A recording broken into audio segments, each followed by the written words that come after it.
सम्भाषणसन्देशसंस्कृतमासपत्रिकायां प्रकाशितानां बालकथानां ध्वनिप्रसारणम् इदं बालमोदिनी इति। सूर्याजीपन्तः एकदा एकनाथमहाराजसमीपम् अगच्छत्। गङ्गाधरः तस्य ज्येष्ठः पुत्रः। अतः महाराजः गङ्गाधरं श्रेष्ठपदेन निर्दिशति स्म। अनन्तरकाले श्रेष्ठशब्देन एव सः सर्वैः निर्दिष्टः। सः आसीत् शान्तस्वभावः। पञ्चमे वयसि एव तस्य उपनयनसंस्कारः जातः। पञ्चवर्षीयः बालकः ब्रह्मचर्यस्य सर्वेषां नियमानां पालनम् अकरोत्। सप्तमे वयसि देशमुखवर्यस्य कन्यया सह तदीयः विवाहः अपि सम्पन्नः।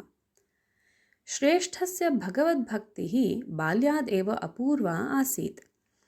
दशमे वयसि सः पितरम् अभ्यर्थितवान्, मह्यम् अनुग्रहप्रसादं यच्छतु इति। सूर्याजीपन्तः प्रत्यवदत्, अनुग्रहविषये मम ज्ञानं नास्ति। देवालये देवमूर्तयः भवन्ति। यद् इच्छसि तद् भगवन्तं याचस्व। हनुमतः मन्दिरं गत्वा तम् अभ्यर्थय इति। पित्राज्ञां पुरस्कृत्य श्रेष्ठः देवालयं गत्वा मनसि निश्चयं संस्थाप्य उपविष्टवान्। 11 दिनानि यावत् निराहारं स्थितवान् सः। 10 वर्षीयस्य बालकस्य एतां निष्ठां तपश्चर्यां च दृष्ट्वा मारुतिः प्रसन्नः अभवत्। प्रत्यक्षः भूत्वा सः अवदत्, किम् इच्छसि? यद् इच्छसि तद् याचस्व इति। श्रेष्ठः प्रार्थनां कृतवान्, अनुग्रहं देहि इति। तदा मारुतिः हसन् उक्तवान्, त्वम् असि अल्पवयस्कः, एतावतीं त्वरां किमर्थं करोषि? यः जन्म दत्तवान् सः एव भवन्तम् अनुग्रहीष्यति। मामपि सः एव अनुगृहीतवान् इति।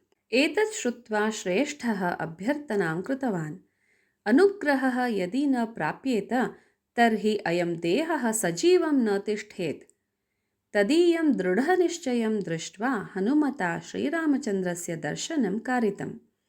श्रीरामचन्द्रेण देवालये 13 कथयित्वा रामी रामदासः इति तस्य नाम कृतम्। ततः अग्रे सः यान् यान् ग्रन्थान् रचितवान् तत्र सर्वत्र रामी रामदासः इत्येव स्वस्य नाम्नः उल्लेखं कृतवान्।